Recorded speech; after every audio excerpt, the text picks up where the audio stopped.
अस्सलाम वालेकुम। प्यारे बच्चों, मुझे उम्मीद है कि आप सब खैर व आफियत से होंगे। आज का जो हमारा मौजू है ये आपके निसाब से लिया हुआ सबक उर्दू कहाँ पैदा हुई। तो आज हम इसी पे रोशनी डालेंगे, क्योंकि मैंने आपके सामने एक मुख्तसर सा खुलासा रखा हुआ है। इस खुलासे के ज़रिए मैं आपको समझाने की कोशिश करूँगी जो आपका ये सबक है उर्दू कहाँ पैदा हुई। तो जब हम उर्दू की जो इर्तिका की बात करते हैं, चूँकि हमें यहाँ पे उतना गहराई में नहीं जाना है, यहाँ पे इस सबक का, इस लेसन का जो तकाजा है उसको मद्देनज़र रखते हुए मैं कोशिश करूँगी कि आपको समझा सकूँ।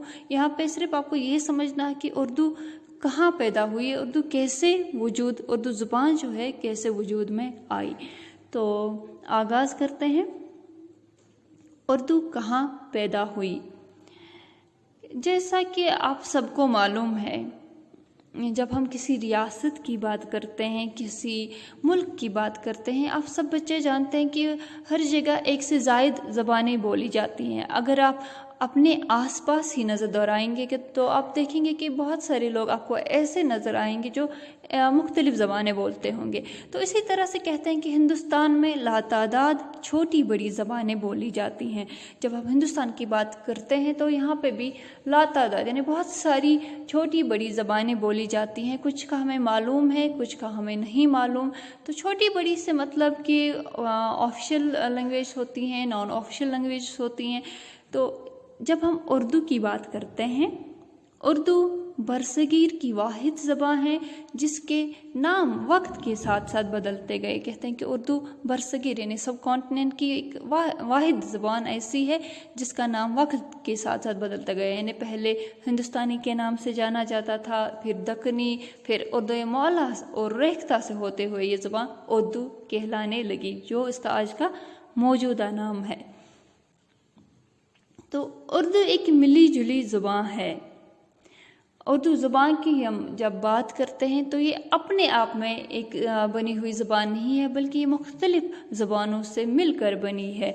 जैसे कि कहते हैं मुसलमान जब हिंदुस्तान आए तो अरबी, फ़ारसी, तुर्की और दीगर मुकामी ज़ुबानों के अल्फाज साथ गुल मिल जाने से उर्दू वजूद में आई। तो जब मुसलमान हिंदुस्तान आए वो अपने साथ अरबी साथ लाए, फ़ारसी लाए, तुर्की लाए और हिंदुस्तान की जो मुकामी ज़बानें थे वो साथ मिलजुल के जो है उर्दू ज़ुबान वजूद में आई। तो अब जब हम उर्दू की पैदाइश की बात करते हैं, उर्दू के कहते हैं कि उर्दू की पैदाइश से मुतल्लिक़ मुख्तलिफ़ नज़रें पाए जाते हैं। यानी मुख्तलिफ़ माहिरीन का मुख्तलिफ़ मानना है। उर्दू की पैदाइश के बारे में मुख्तलिफ़ माहिरीन का मुख्तलिफ़ नज़रिया है। तो कोई कहता है कि उर्दू दक्कन में पैदा हुई, कोई कहता है सिंध में, किसी का ख्याल है कि दिल्ली में उर्दू पैदा हुई, कोई पंजाब को उर्दू की जाए पैदाइश कहता है। तो मुख्तलिफ़ माहिरीन का मुख्तलिफ़ मानना है कि उर्दू की पैदाइश के हवाले से उनका मुख्तलिफ़ नज़रिया है। लेकिन एक बात तय है कि उर्दू महज एक ज़ुबान नहीं है, बल्कि एक मुश्तरका तहज़ीब का नाम उर्दू है। ये सिर्फ एक ज़ुबान नहीं है, बल्कि इसमें बहुत सारी तहज़ीबें मिली हुई हैं। यानी बहुत सारी ज़ुबानें जब मिली हुई हैं तो उन ज़ुबानों के हवाले से वो ज़ुबान की जो तहज़ीब होती है वो मिलजुल कर ये उर्दू वजूद में आई, उर्दू ज़ुबान जो है वजूद में आई है। उर्दू की जाए पैदाइश के सिलसिले में जो नज़रिया ज़्यादा काबिल कबूल है वो ये है कि उर्दू दहली और इसके गिर्द नवाह में पैदा हुई है। तो कहते हैं कि उर्दू की जाए पैदाइश यानी उर्दू कहाँ पैदा हुई, इसके बारे में जो ज़्यादातर नज़रिया काबिल कबूल है, यानी जो ज़्यादातर नज़रिया जो लोगों का मानना है वो ये है कि उर्दू दहली और इसके गिरदनवा में पैदा हुई। उनका ये मानना है कि उर्दू ज़ुबान जो है वो दहली और इसके गिरदनवा में ही पैदा हुई है।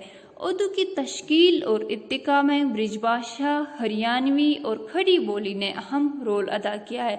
ये जो भाषाएं हैं, ये जो ज़ुबानें हैं, इन्होंने उर्दू की इर्तिका, उर्दू के वजूद, उर्दू ज़ुबान को वजूद में लाने में इन्होंने बहुत अहम रोल अदा किया है।